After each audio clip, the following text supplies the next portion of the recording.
The American Express Gold Card is one of the most popular credit cards in the US, but there is one card that seems to rival it pretty well. That one card will be the Capital One Savor One card. I've had the Capital One Savor One card for about 6 months now, and based off my experience, well, let me explain the process because my process for getting approved for this card was a little bit different, and also some of the benefits that this card offers. What made me even go for this card to begin with? Why did I want this card in my credit card strategy? Let's get into it. So first and foremost, I've actually started off with the Capital One Secure Quicksilver card. And basically that card is a card that you have to put a deposit down for. So for example, you would start off with $300 to $500 that you take out of your own pocket in order to apply it to that credit card. Basically what you're doing, letting the bank know you're willing to put your own money up in order to build your credit or establish your credit, which that is always the best route to take whenever you're trying to start your credit journey. So I would definitely advise that. And Capital One was a very good company to start that off with. That was one of my first serious credit cards. But basically, whenever I did that process and I had good credit card behavior, after a certain amount of time, they sent me an email. But that email that I received from Capital One was just a pre-approval. It did not say I had the card. I would then have to apply for the card in order to accept that offer. And whenever you do accept the offer, that actually does affect your credit score. But if you wanted to see if you pre-approved for the Capital One Savor One card, you can do that without harming your credit. So if you are interested in signing up for this card, if you use the link in the description, it does help the channel out tremendously and I would greatly appreciate it. So because I was already interested in getting the Capital One Savor One card, I went ahead and finished the application from the pre-approval that I got in the email, and I was approved for the Capital One Savor One card. But there was one issue with the Capital One Savor One card I was approved for. I was actually approved for the Capital One Savor One card that is for good credit, not excellent credit. And the reason why that is a issue is because the one for good credit, you do not get a sign-on bonus, but the one for excellent credit, you get a $200 sign-on bonus whenever you spend $500 within the first 3 months.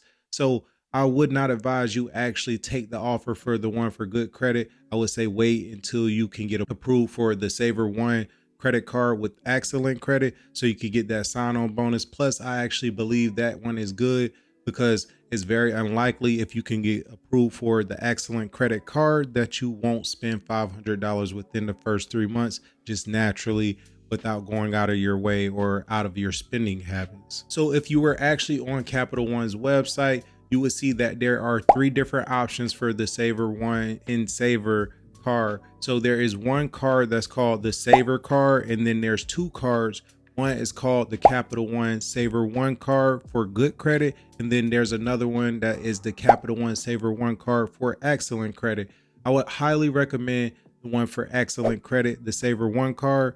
But as far as the Savor card, I would not recommend that one simply because it has a $95 annual fee, and I would just avoid that at all costs, especially that you have the option for the Capital One Savor One card with excellent credit. And the multipliers on that one are pretty much devalued due to the annual fee. And you get a lot of the same offers. And not only that, the sign-on bonus for the Savor card, the one that has the annual fee, is not really that great considering how much money you have to spend in order to get it. If this was a business credit card, that might be a different ball game, but this is a personal credit card, so I wouldn't recommend you try to even go for that sign-on bonus because most people would have to spend outside of their spending habits in order to hit that sign-on bonus, which then it would defeat the purpose because most people get stuck in credit card debt and we don't want that. For the remainder of the video, I will be talking about the Savor One card with excellent credit, simply because that's the best option and the other 2 aren't really the greatest options. I would not recommend you go for those. So from this point further within the video, that's the card I will be talking about. But let's get into some of the benefits for this card. First and foremost, you get 3% cash back on dining, grocery stores, popular streaming services, and entertainment. Earn 5% cash back on hotels and rental cars booked through Capital One Travel. 8% cash back on Capital One entertainment purchases. And for a limited time, get 10% cash back on Uber and Uber Eats purchases.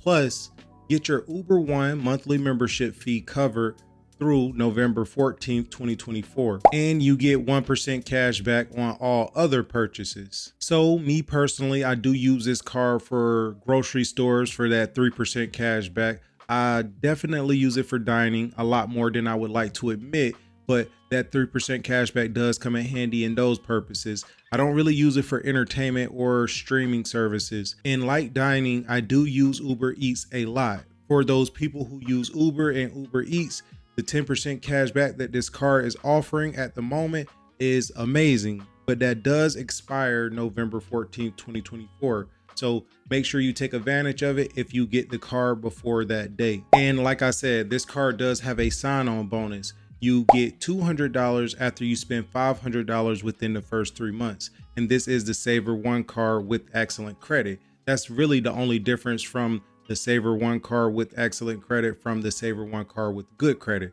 Unfortunately, I did get the Savor One card with good credit because, like I said in the story, I got an email from Capital One. I didn't know whether it was the one with good credit or excellent credit until I actually applied for it, which that was probably a user error, to be completely honest, but I did not get the $200 sign-on bonus. And some other things that this card offers, it does not have any foreign transaction fees, and also eligible items that are purchased with this card does have an extended warranty, and there are many other benefits from carrying and using this card. I would personally recommend this card from my experience with it for the past 6 months. And the reason why I started off the video talking about the American Express Gold card is because a lot of people compare these two cards because they have very similar multipliers, and one has a hefty annual fee, the other doesn't have an annual fee. But personally, I'm not a fan of the American Express Gold card for two major reasons. And the first one is that it had the annual fee of $250 a year. It basically devalues the multipliers, which makes it not as good as the Capital One Savor One card. And then secondary is the sign-on bonus. The American Express Gold card sign-on bonus currently at the moment is 60,000 MR points after you spend $6,000 within the first 6 months. And I actually went on the American Express website to see if I could find a better offer, and it was extremely easy. It popped up immediately. I got the offer for 90,000 MR points, and I was pre-approved for the American Express Gold card a while back, but like I said, I am not interested in it. One, because I'm not the biggest traveler, and two, I don't want a card with an annual fee. So if you're on the fence between those two cards, me personally, I would recommend the Capital One Savor One card with excellent credit, simply because it has no annual fees. In the Capital One Savor One card with good credit or with excellent credit, I did not go over every single benefit that these cards offer, but that is the features that I use the most from these cards, and that's the benefits that I utilize the most. So I kind of wanted to give an update on my experience with the Capital One Savor One card. But with that being said, I'll see y'all on the next one.